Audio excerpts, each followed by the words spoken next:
Гродненская область и Якутия поделятся опытом в сфере деревообрабатывающей промышленности, экспорта и импорта молочной продукции, оздоровительного туризма, IT-сферы и молодежных студотрядов.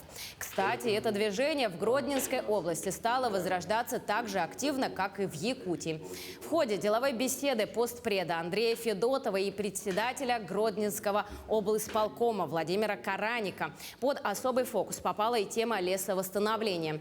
На сегодняшний день Республика Беларусь – это единственная страна, которая за время независимости смогла увеличить площадь своих лесов.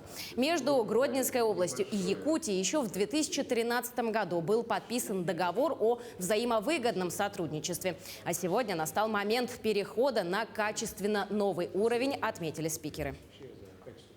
И так же, как и у вас, мы тоже заинтересованы в технологиях восстановления лесных массивов, заинтересованы в сохранении его от различных бедствий, в том числе лесных пожаров. Это серьезный вызов для всего человечества, и мы, конечно, здесь тоже заинтересованы посотрудничать в области лесных отношений.